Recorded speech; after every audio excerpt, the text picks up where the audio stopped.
I slammed the front door behind me, my hands trembling as I struggled with my keys. The house was quiet, but the silence felt heavy, filled with things we weren't saying. Scott's car wasn't in the driveway, and I knew exactly where he'd be. Not at work, like he told me this morning, but probably drowning his problems at Larry Ailes' bar again. "Damn it, Scott," I muttered, throwing my purse onto the kitchen counter. The answering machine was blinking, and I pressed play harder than I needed to. "Miss Noah, this is Virginia from Midwest Insurance. I'm calling to follow up on the claim your husband filed last week regarding his termination," the message played. My stomach sank. Scott had promised he quit his job at the bank 3 weeks ago, saying he had issues with his boss. I had doubts then it was the third job he'd left in as many years, but I wanted to believe him. The machine beeped again. "Janet, honey, it's your mother-in-law. I hope you're not working late again. Scott could really use your support right now. Call me back, dear." I deleted Diane's message angrily. Of course, she was on his side. In her eyes, Scott could do no wrong, and any of his problems were somehow my fault. The front door creaked open, and I braced myself. Scott stumbled in, reeking of whiskey and failure. "Hey, babe," he slurred, trying to smile but failing miserably. "You're home early?" "Cut the act, Scott," I snapped. "I know you got fired. Why did you lie to me?" His face fell, guilt showing in his red, tired eyes. "I didn't want to disappoint you again." "So, you thought lying was a better choice?" I ran my hand through my hair, feeling the frustration rise. How are we supposed to trust each other if you can't even be honest about something like this? Scott collapsed onto the couch, his head in his hands. "I'm sorry, Janet. I really messed up this time." "This time," I said, my voice getting louder. "Scott, this is becoming a habit. We can't keep living like this." He mumbled something about a missed deadline and an angry client. Same story, different day. I paced the living room, my mind racing. "We need to make some changes," I said firmly. "I can't keep being the only reliable income around here, and you need to—" The phone rang, cutting me off. Scott jumped for it, clearly relieved by the distraction. "Hello?"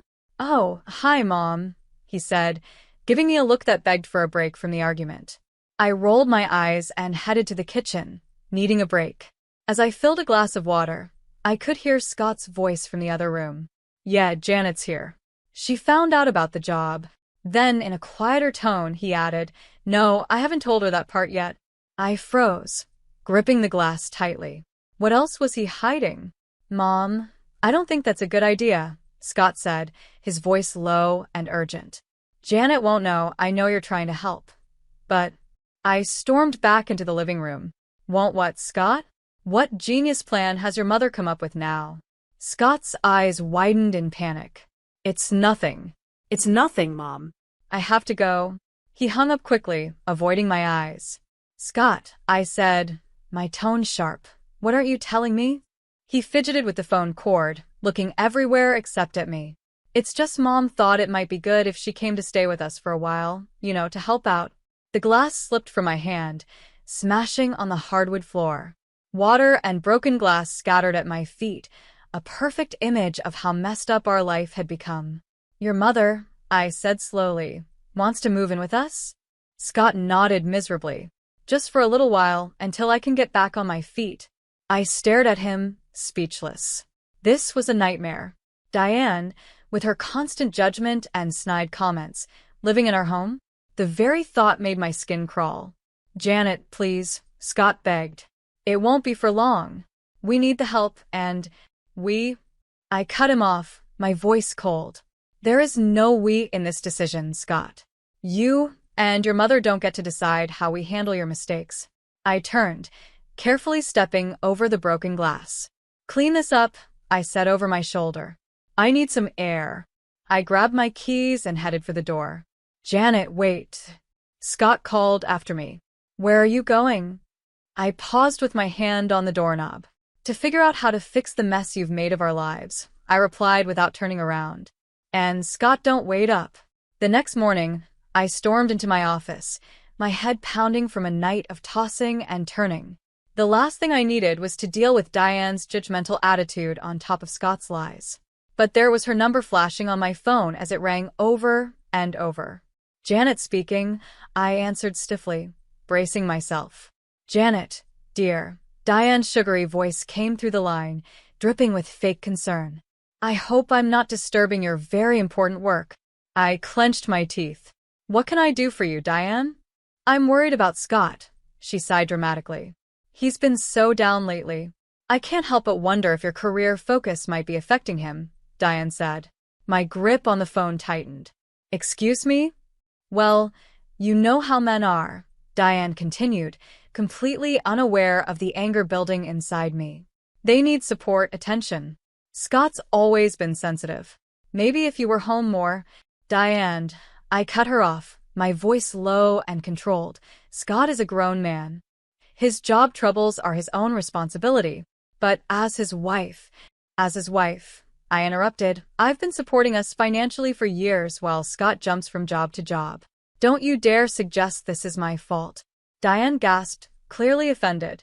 I'm only trying to help, Janet. Someone needs to be there for Scott, and if you're too busy climbing the corporate ladder... Stop right there, I snapped. My career isn't the problem. Scott's inability to keep a job is. And frankly, Diane, your constant babying isn't helping him. Well, I never, she huffed. If that's how you feel, maybe I should come stay with you two for a while. Scott clearly needs some support at home. A chill ran through me. That won't be necessary, I said firmly. Scott and I can manage our own problems. We'll see about that, Diane replied in a threatening tone before hanging up. I slammed the phone down, fuming. The nerve of that woman. After everything I'd done to keep us afloat, she had the audacity to blame me for Scott's failures. My phone buzzed with a text from Scott. Mom's worried about us. Maybe we should let her visit. I ignored it, throwing myself into my work, avoiding the mess waiting for me at home. The hours flew by as I drowned in spreadsheets and phone calls, anything to keep my mind off it. It was nearly 9 p.m. by the time I left the office. When I pulled into the driveway, I froze. Diane's car was parked in my usual spot. Inside, I found them in the kitchen, Scott nervously stirring a pot while Diane fussed over the table. What's going on? I asked, dropping my briefcase with a loud thud. Diane turned, beaming. Janet, darling. We were wondering when you'd grace us with your presence. I hope you don't mind I took the liberty of preparing dinner. You certainly took liberties, I muttered, glaring at Scott. He refused to look at me, suddenly fascinated with his cooking. Scott mentioned you two were having some difficulties, Diane said, her tone dripping with fake concern. I thought a nice family dinner might help ease the tension. I let out a bitter laugh. A family dinner? Is that what this is? Scott finally looked up. Please, Janet. Mom's just trying to help. Helps? I snapped. By ambushing me in my own home? By blaming me for your problems? Diane gasped. I would never. Save it. I cut her off. I heard enough this morning. You made it pretty clear how you feel about me and my career. Scott stepped in between us. Janet, that's not fair. Mom's here because she cares. Oh, she cares all right, I muttered under my breath. I shot back. She cares more about controlling our lives, about making me the bad guy in her little story. Now, Diane said, her voice syrupy sweet. I know you're under a lot of stress, but there's no need for dramatics. Why don't we all sit down and... No, I said firmly. I'm not doing this, not tonight. I turned to Scott. You invited her without even asking me, didn't you? His guilty look said it all. I grabbed my keys, my hands trembling with anger.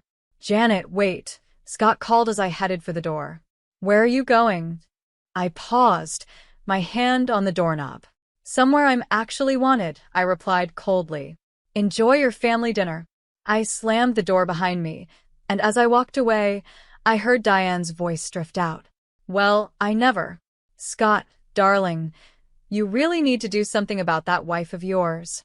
I got in my car and drove, tears blurring my vision. How had my life ended up like this? And more importantly, how was I going to fix it? The next day, after a long day at work, I pulled into the driveway, my stomach twisting at the sight of Diane's car still parked in the same spot. She had been here for a week. Taking a deep breath, I braced myself and went inside. The living room was a mess. Diane's belongings were scattered everywhere, suitcases overflowing with clothes, boxes stacked high, and framed pictures of her and Scott covering every surface. "What the hell is going on?" I demanded, my voice echoing through the house. Scott walked out of the kitchen, looking embarrassed. "Janet, honey, I can explain." Scott invited me to stay for a while. Diane cut in, sweeping into the room with a smug smile. "Isn't it wonderful? Now I can help around the house and give you more time to focus on your career." I felt the blood drain from my face. "Stay? For how long?" Scott shuffled his feet, avoiding my eyes. "Well, you see, Mom's having some financial problems. I thought she could live with us until she gets back on her feet." "Live with us?" I repeated, my voice rising. "Scott, we can barely support ourselves. How are we supposed to support your mother too?" Diane clicked her tongue. "Now, Janet, there's no need to be so dramatic. I'm sure if we tighten our belts, we can make it work. After all, family comes first." I spun around to face her. "This isn't your decision, Diane. This is our home, mine and Scott's." "Of course, dear," she said, patronizingly. "But Scott agrees it's for the best. Don't you, sweethearts?" Scott nodded weakly, and something inside me snapped. "How dare you?" I hissed, stepping closer to him. "How dare you make this decision without talking to me? This is my house too, Scott. My life." "Please, Janet," Scott begged. "Mom needs our help. We can't just turn our backs on her. Like you turned your back on your responsibilities?" I shot back. I fired back, "Or how about how you've turned your back on our marriage by lying to me?" Diane gasped. "Janet, that's no way to talk to your husband." I whirled around to face her. "And you? You come waltzing in here, criticizing my choices, blaming me for Scott's failures, and now you expect me to support you." "I'm only trying to help," Diane sniffed. "Someone needs to hold this family together. We were doing just fine before you showed up." I snapped. Scott stepped between us. "Janet, that's enough. Mom's staying, and that's final." I stared at him, disbelief and betrayal flooding through me. "Final? You don't get to make that decision on your own, Scott." "Well, someone has to make decisions around here," he shot back. "You're never home anyway." His words hit me like a punch to the gut. I stepped back, grabbing my purse. "I'm never home because I'm working my butt off to keep us going while you hop from one job to the next." "Janet, wait," Scott started, but I was already heading to the door. "No, Scott. I'm done waiting. I'm done being the bad guy in all of this." I paused at the door, turning back to both of them. "You want to play happy family with Mommy, dearest? Fine.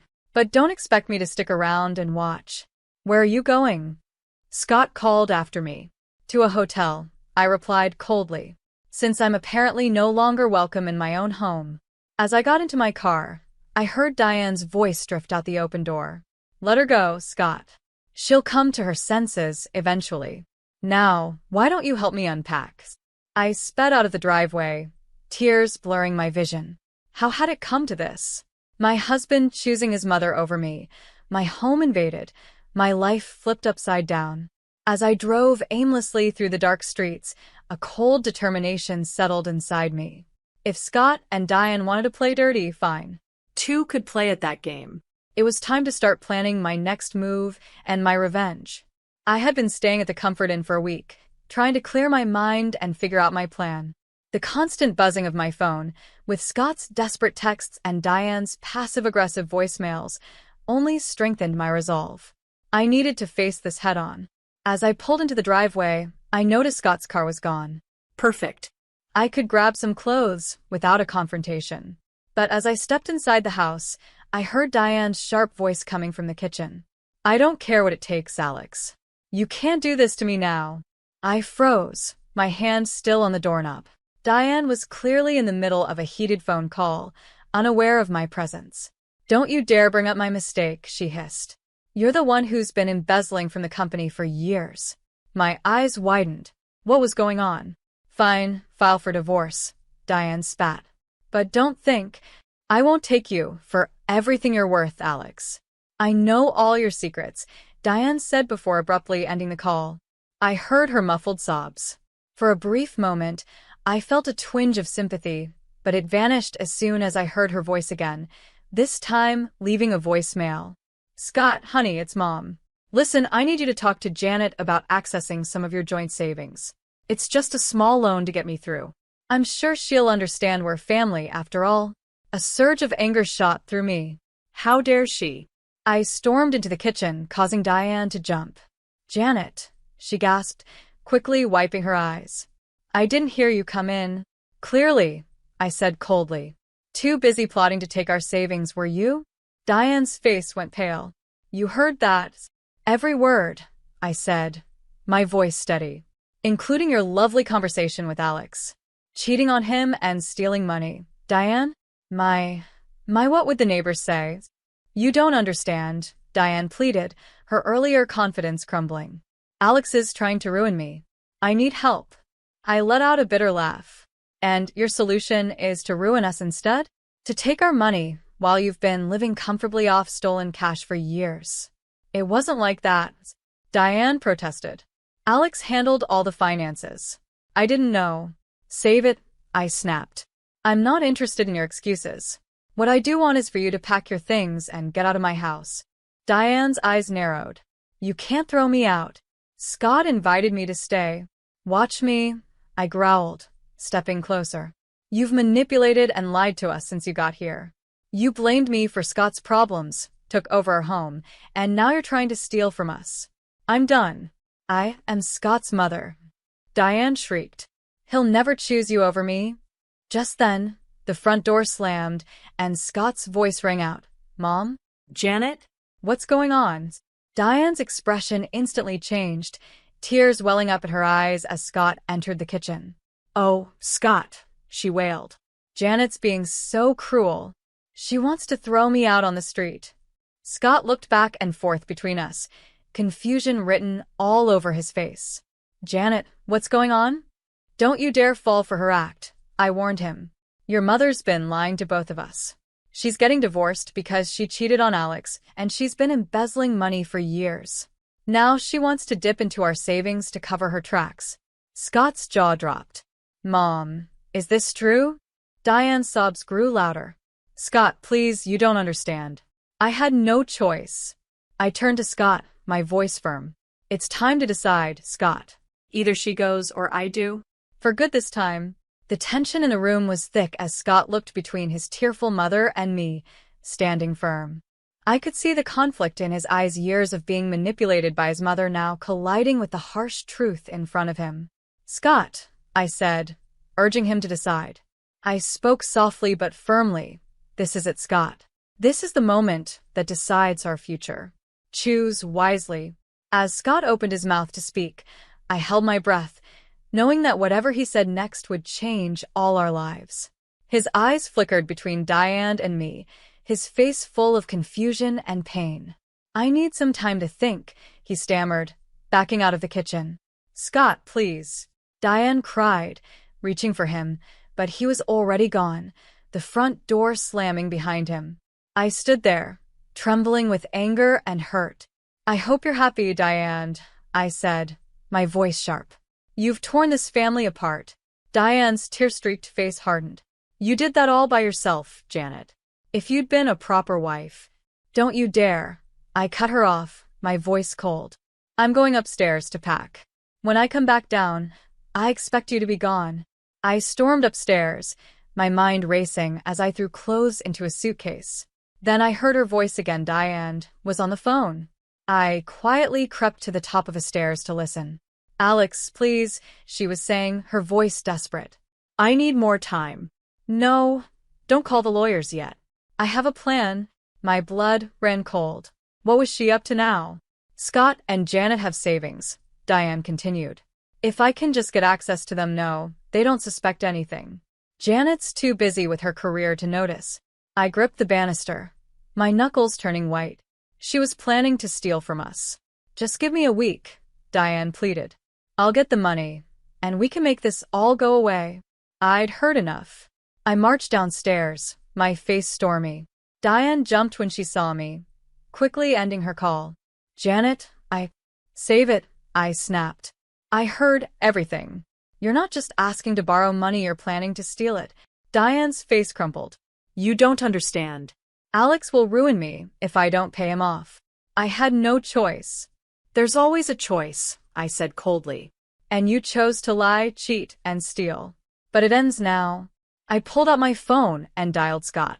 It went to voicemail. Scott, it's Janet. Your mother is planning to steal our savings to pay off Alex. Come home now, we need to talk. Diane lunged at me, trying to grab the phone. You can't do this, she shrieked. I dodged her, my voice rising. Watch me. It's over, Diane. Your lies, your manipulation. All of it. Just then, the front door opened. Scott walked in, his face pale. I heard everything, he said quietly. The voicemail came through while I was sitting in the car. Diane collapsed onto the couch, sobbing. Scott, sweetheart, please, you don't understand. I understand perfectly, Scott interrupted, his voice firm. You've been lying to us, using us, and now you were going to steal from us. I felt a glimmer of hope. Was Scott finally seeing the truth? But then he turned to me, his eyes cold. And you, Janet? You've been so wrapped up in your job that you didn't even notice what was happening in our own home. My jaw dropped. Are you serious right now? I've been the one supporting us while you can't keep a job. I've been dealing with your mother's constant criticism and manipulation. Scott shook his head. Maybe if you'd been around more, none of this would have happened. I stared at him, disbelief and fury churning inside me. In that moment, I saw my future, one where I would always be blamed, where I would never be enough, where I would sacrifice everything for a man who would always choose his mother over me. You know what? I said, my voice cold and calm. You're right, Scott. I haven't been around enough. So let me fix that right now. I grabbed my suitcase and headed for the door. Janet, wait. Where are you going? Scott called after me. I paused at the door, looking back at the two people who had betrayed me so deeply. I'm leaving, I said firmly. For good this time. You two deserve each other. As I walked out, I heard Diane's smug whisper to Scott. It's for the best, darling. Now, about that savings account. I got into my car, my hands shaking as I gripped the steering wheel. This wasn't just about leaving anymore, it was about protecting myself and everything I had worked for. It was time to call a lawyer and start divorce proceedings. If Scott and Diane wanted to play dirty, I'd show them just how strong I could be. 3 weeks later, I sat in my lawyer Nicole's office, going over the divorce papers for what felt like the 100th time. I was determined to protect myself and my assets. Everything looks good, Janet, Nicole said. We've frozen the joint accounts, and Scott can't touch your personal savings. Are you ready to file? I took a deep breath, my hand hovering over the papers. This was at the point of no return. Just as I was about to sign, my phone buzzed. Diane's number flashed on the screen.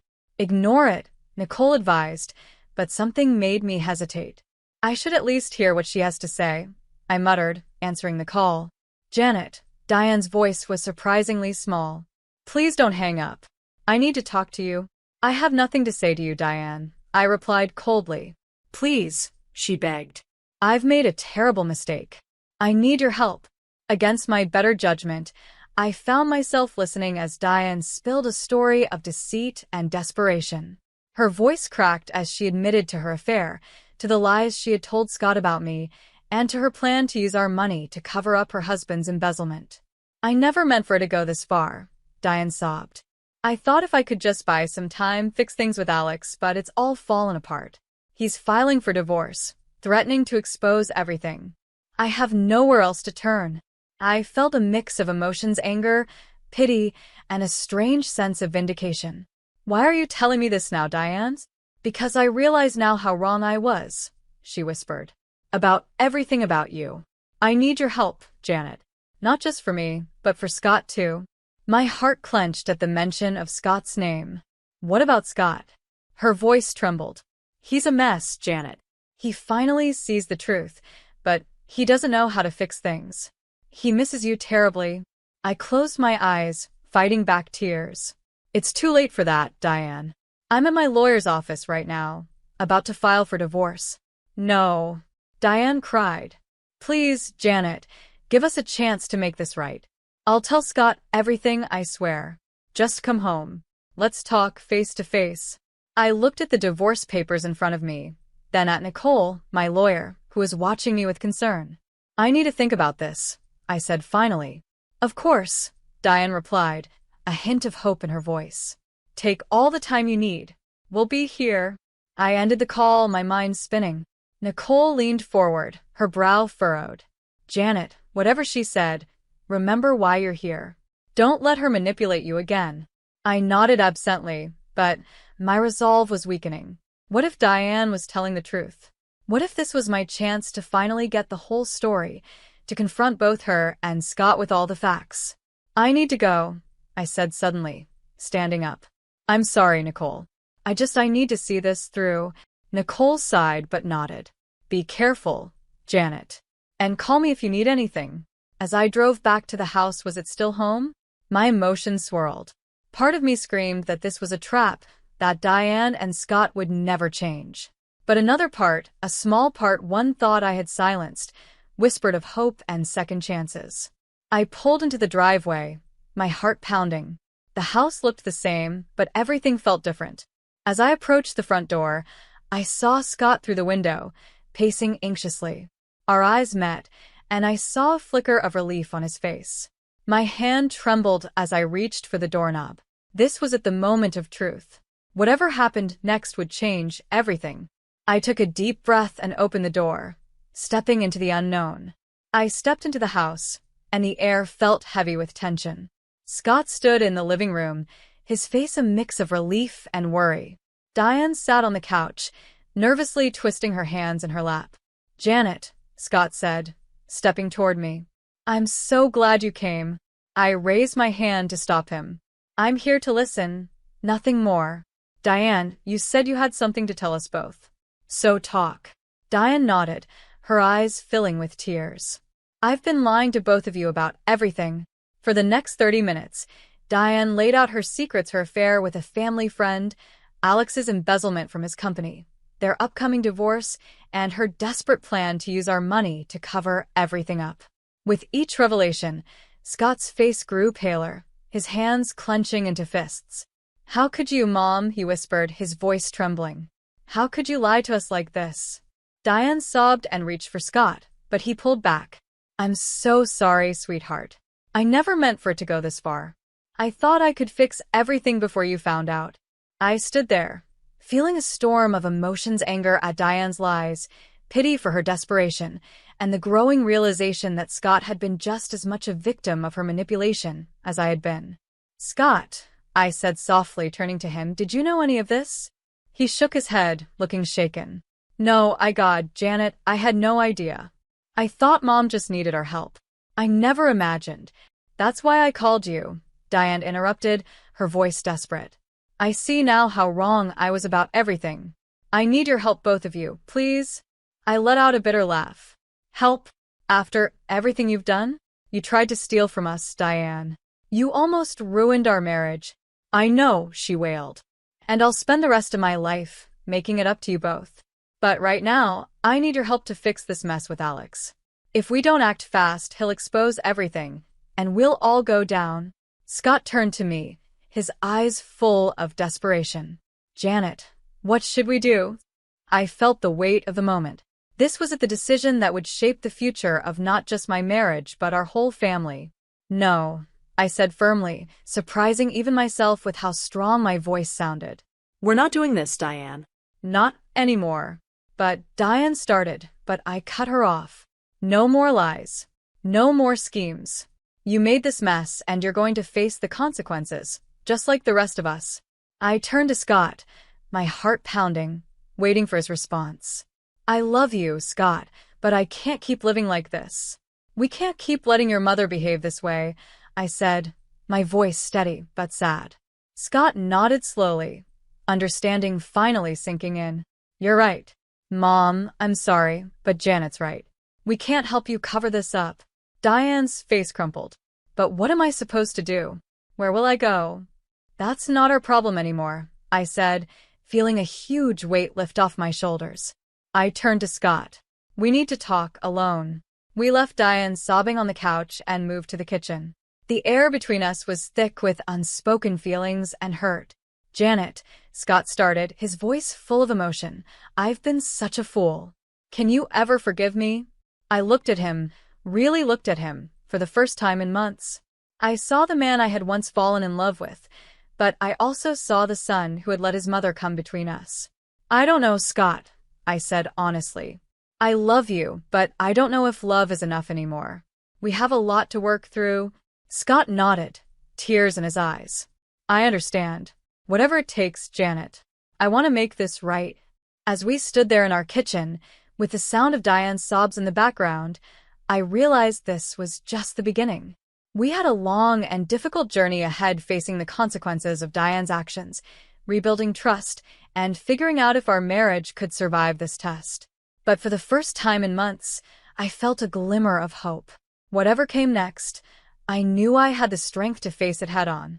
2 years later, I stood in my new apartment, surrounded by moving boxes and the promise of a fresh start. The divorce had been finalized 4 months ago, and I was finally ready to close this chapter of my life. My phone buzzed with a message from my boss. "Congratulations on the promotion, Janet. I can't wait to see what you'll do as our new marketing director." I smiled, feeling a surge of pride. This was what I had been working for: recognition for my skills and hard work, not judgment for being ambitious. As I unpacked, I came across a photo of Scott and me from happier times. A wave of sadness hit me, but it quickly passed, replaced by a sense of peace. We had tried to make things work after Diane's confession, but the trust had been too deeply damaged. In the end, we both realized that sometimes love just isn't enough. The doorbell rang, pulling me from my thoughts. When I opened the door, I was surprised to see Diane standing there. She looked older and more worn down than I remembered.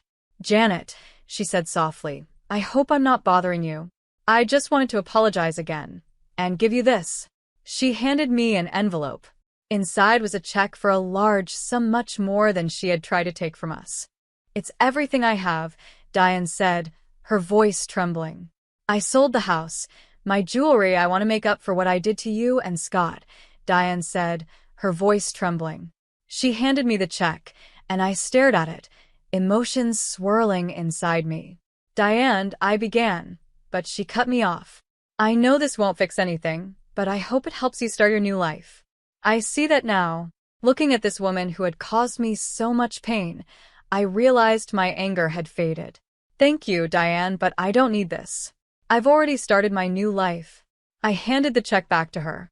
"Use it to start over for yourself. Learn from this and be better." Diane's eyes filled with tears. "You're an incredible woman, Janet. I'm sorry I didn't realize that sooner." After she left, I sat on my new couch, trying to process everything. My phone buzzed again, this time a text from Scott. "Heard about your promotion. Congratulations, Janet. You always were the strong one." I smiled sadly and typed back a simple thank you. As I hit send, it hit me: this was truly the end of an era. Scott and Diane would always be part of my past, but they no longer had any hold over my future. I walked over to the window, gazing out at the city skyline. My new life stretched out in front of me, full of possibilities. No more compromising my dreams, no more dimming my light to make others feel comfortable. I was free to be myself completely and unapologetically.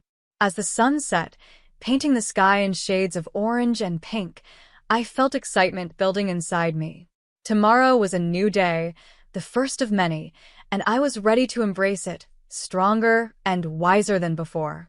I thought about all the women out there facing similar struggles, torn between family obligations and their own ambitions, fighting to be valued and heard. I hoped my story would inspire them to stand up for themselves and demand the love and respect they deserved. At that moment, I made a promise to myself. I would use my new position not just to move my career forward, but to mentor other women, to help them find their voices and pursue their dreams. My journey had been hard, but it had taught me invaluable lessons about resilience, self-worth, and the power of staying true to who you are. As night fell, I raised a glass to my reflection in the window. "Here's to new beginnings," I whispered. "To strength, to growth, and to never settling for less than you deserve." The future was bright, and for the first time in years, I felt truly, genuinely happy. Whatever challenges came my way, I knew I had the strength to face them. After all, I was Janet, resilient, ambitious, and finally, gloriously free.